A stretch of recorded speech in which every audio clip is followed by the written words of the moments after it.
Ele já esteve aqui em Guanambi fazendo vários trabalhos através da constelação sistêmica, tá certo? Pessoal e empresarial. E o Fernando Malheiros, ele é o professor universitário, PhD em engenharia, CO do Grupo Move, criador do método Líder Raiz. A gente vai falar sobre procrastinação. Entrevista. Fernando, muito bom dia, prazer enorme, alegria imensa ter você novamente aqui no programa. Bom dia, eu que agradeço, é sempre uma satisfação conversar com você, né? Pessoa fantástica, energia maravilhosa, é uma satisfação estar aqui.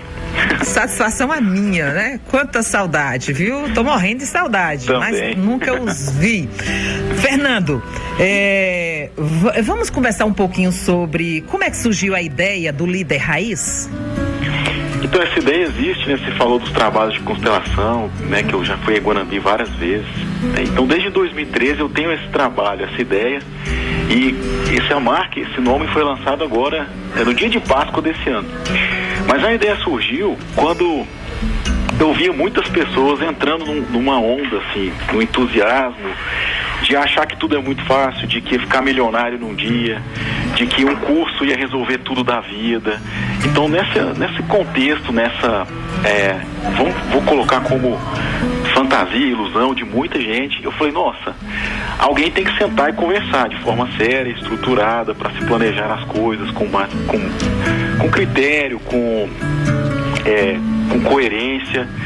Daí eu comecei então, né, dentro do meu universo, né, das pessoas que eu conhecia, a conversar sobre isso com mais critério, com clareza, planejar, fazer as coisas com uma estruturação adequada, mostrar que existe um caminho, que existe contato. E eu fui vendo a cada passo, né, que as pessoas conheciam muito sobre liderança com muita confusão. E isso foi desenhando para tornar um assunto específico sobre liderança e criei essa metodologia, esse método Líder Raiz.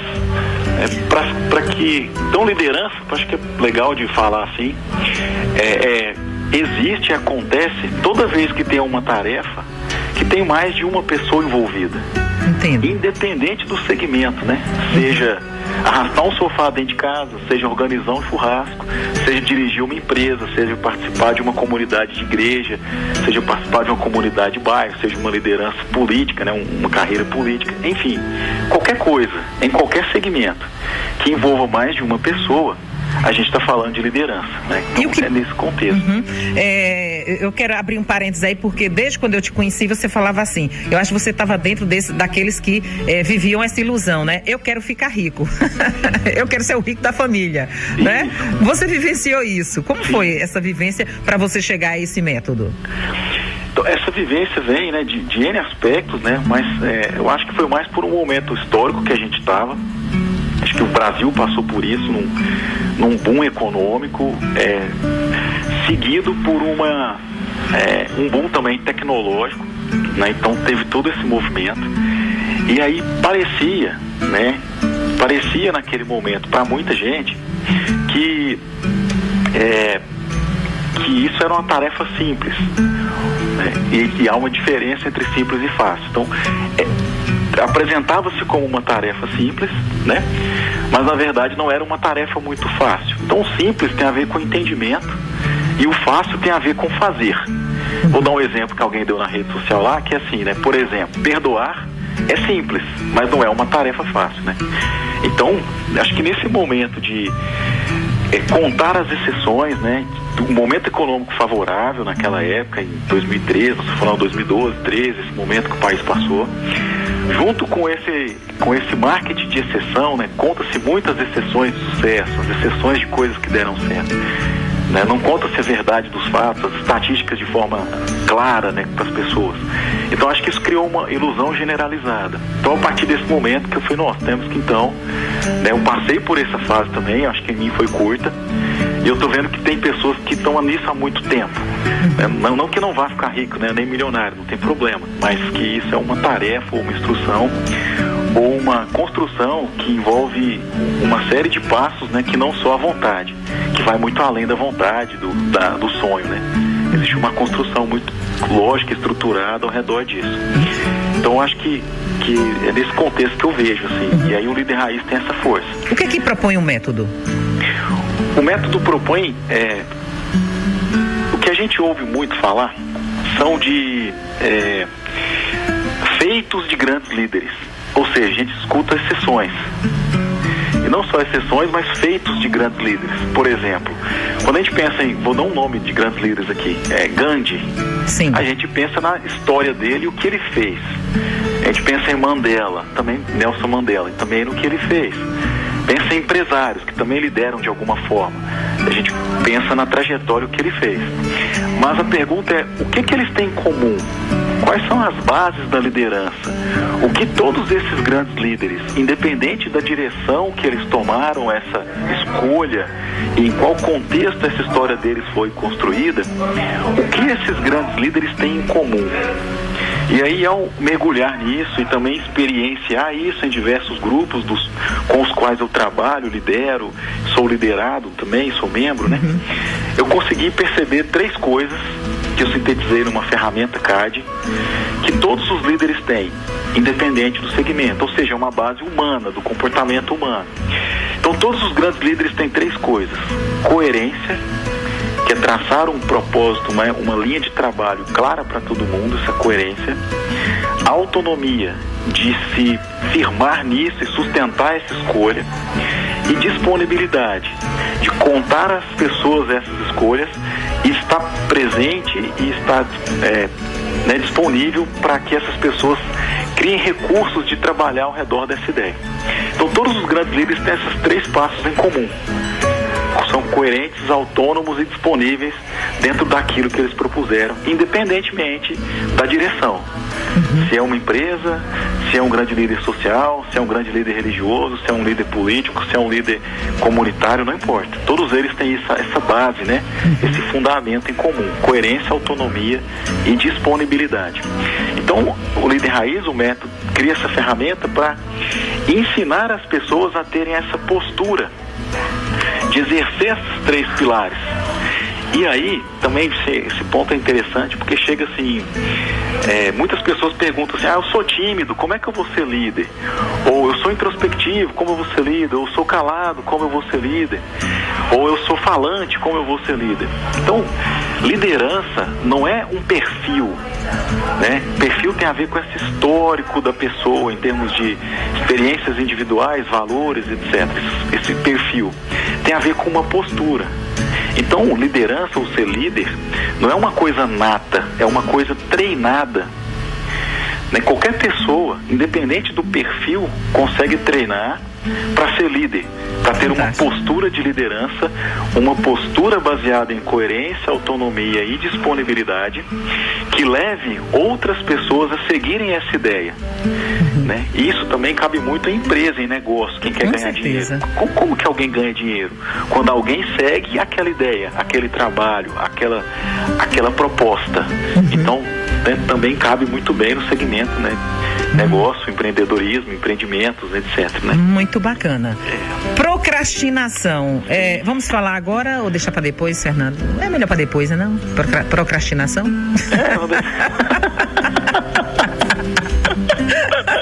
Eita. Sempre depois, né?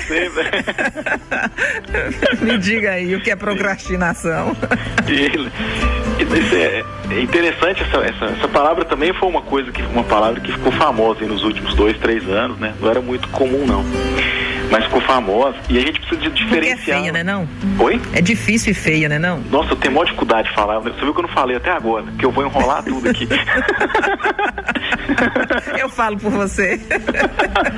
Eu falo essa palavra, não falo a palavra, né?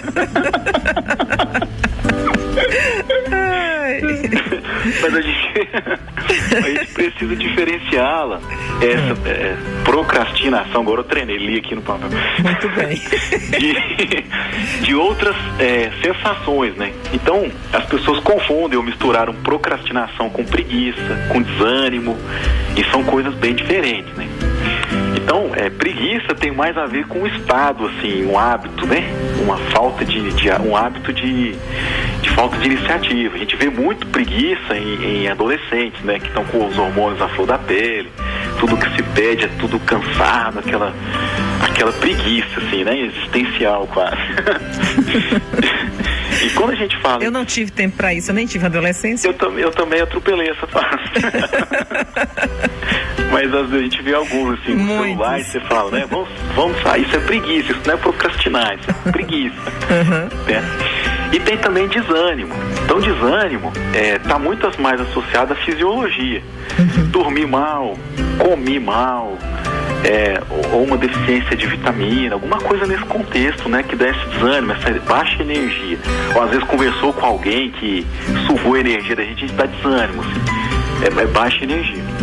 Agora, procrastinação é uma falta de sentido, de propósito. Então é num lugar muito mais amplo.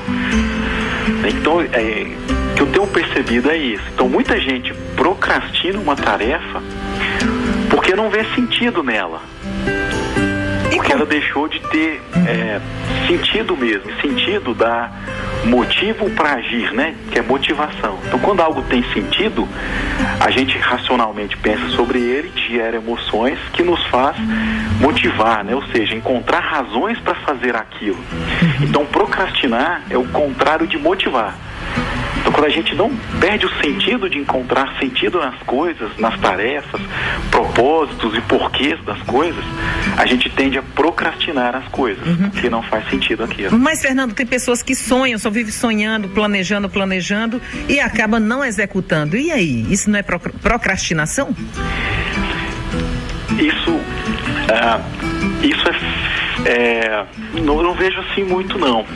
Eu vejo isso como um perfil, né, de pessoas, e esse perfil que mais desenha, assim, essa pessoa não consegue transformar, né, os seus planos os seus sonhos em projetos. Então, projeto é transformar sonho em planos, né? Planos que têm datas, tarefas, funções. Então, essas pessoas que estão só pensando, o que é interessante é elas olharem e buscarem motivos para agir. Porque às vezes fica só no mundo das ideias, mas não vai no mundo do sentido, que é de sentir. Então, quando eu digo procrastinar, é falta de sentido, falta de sentir, não é falta de pensar. Não sei se eu estou conseguindo ser claro. Sim, assim. muito claro. Muito claro. Então, assim, quem tem muitas ideias, ele está num nível racional puro.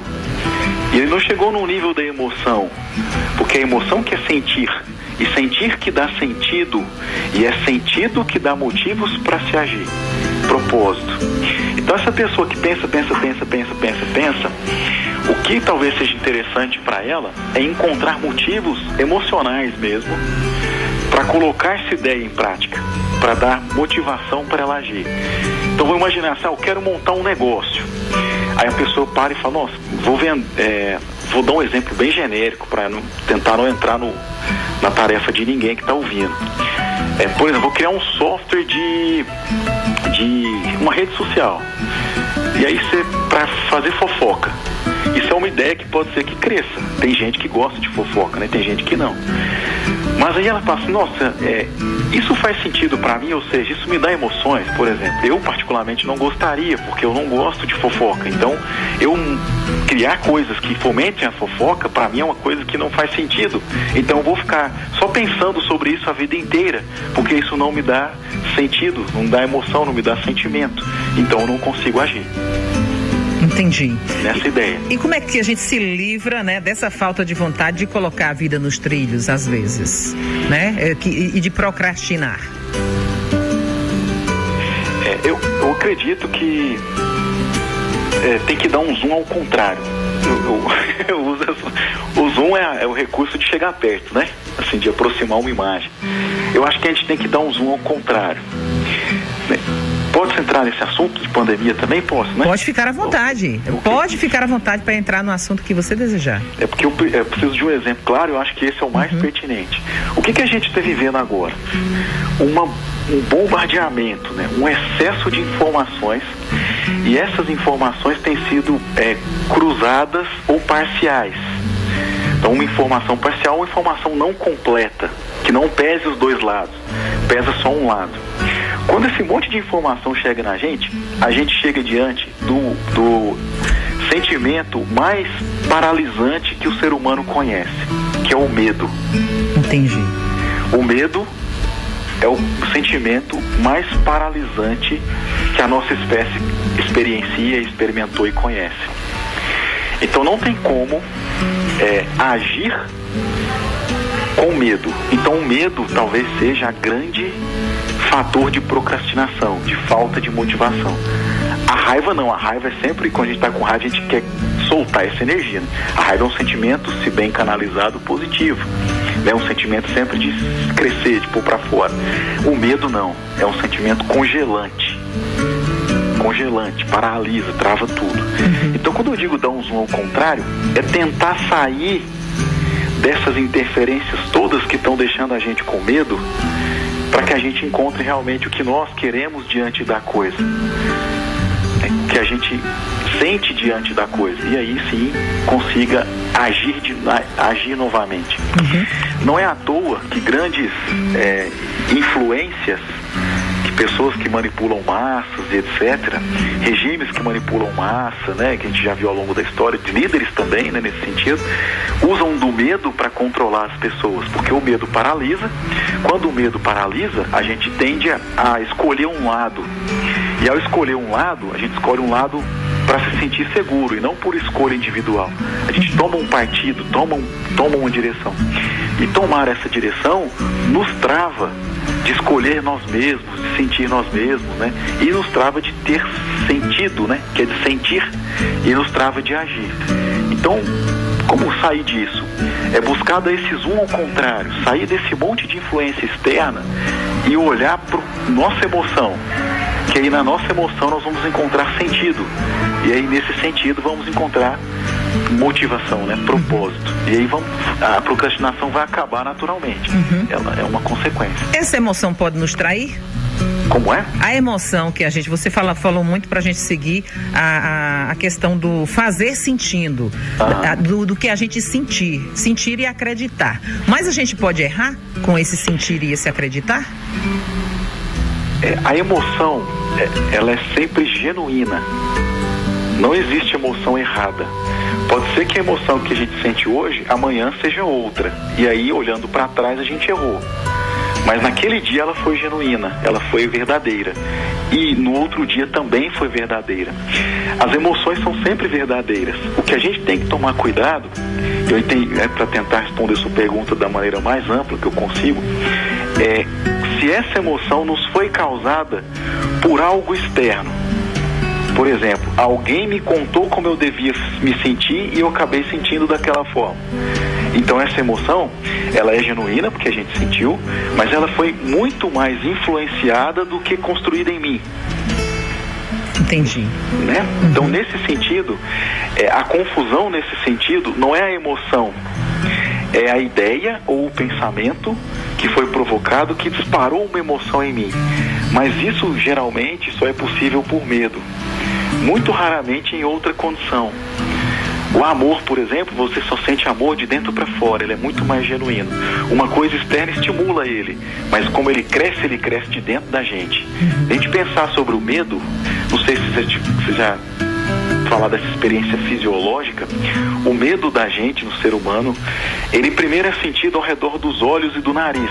Não sei se que ruboriza essa parte, sabe, abaixo dos olhos, em cima do nariz, fica quente. O medo esquenta essa parte primeiro, porque ele vai entrando por aí, ele é de fora para dentro, ele vai entrando por esse lugar. Depois que dói o peito, assim, o coração e o estômago, né, e enrijece os braços. Ao passo que as outras emoções, como o amor, por exemplo, é o contrário. Você sente a glândula timo, né, que é na boca do estômago, assim, dá um nó, depois ela explode pro resto do corpo. Então ela é interna. Fernando, existe algum ritual para a gente quebrar essa procrastinação? Ou palavras-chaves? Existe. Existe uma frase de um cara muito boa, que é assim... É sua? Não é minha não. Essa frase não é minha não. É assim, é um mantra dele, né? Ele fala assim: meu porquê meu senão. Eu, dono de mim mesmo. Isso parece às vezes egoísmo, mas é um passo importante para se livrar do medo, olhar para si mesmo. Bacana. Então, essa frase é muito legal. Depois eu posso te mandar, você publicar nas suas redes sociais direitinho, bem legal. Pode mandar que eu publico junto à sua entrevista, que vai para o nosso site, o falavocê.com.br. Ótimo. Tá certo? Ótimo, perfeito. Ok, tem mais alguma informação em relação à procrastinação, ficar adiando, deixando para depois os nossos projetos? Tem mais uma, essa é minha. Eu costumo falar que quando essa fagulha criar na pessoa que está vendo, está tentando fazer alguma coisa, ela lembrar da seguinte frase, e essa é minha: a hora é agora. Vamos. A hora é agora. Porque a emoção é genuína e essa fagulha com a hora é agora, ela explode, ela cresce dentro da gente, ela desperta. Então a hora é agora. Quando esse movimento surgir, vai. Tá tudo certo. Que maravilha. Quero te agradecer imensamente. Eu conto com sua participação mais vezes aqui no programa Fala Você com outros temas. Eu que agradeço, estou à disposição, Neide. Muito obrigado. Deixa disponível para os nossos ouvintes e também os nossos internautas aí as suas redes para as pessoas entrarem e poder ver o que você publica? Ok, então tem um canal no YouTube que chama Líder Raiz, né? No Instagram é @líderraiz também. E no Facebook é o Líder Raiz. São as nossas páginas hoje que estão mais ativas, assim. Então tudo que você conversou a gente encontra lá. Com certeza, em vídeos, em textos, em entrevistas, em áudios. Que bem bacana. Legal. Que bacana. Muito obrigada, Fernando. Eu que agradeço, né? Um abraço enorme para toda a sua família. Ótimo, para vocês também. Tá, obrigada. Obrigado. Aí foi o Fernando Malheiros, conversamos com ele, professor universitário, PhD em engenharia, CO do Grupo Move, criador do método Líder Raiz. Falamos sobre procrastinação e acabei puxando conversa para descobrir esse método dele, né? Saber o que é o método Líder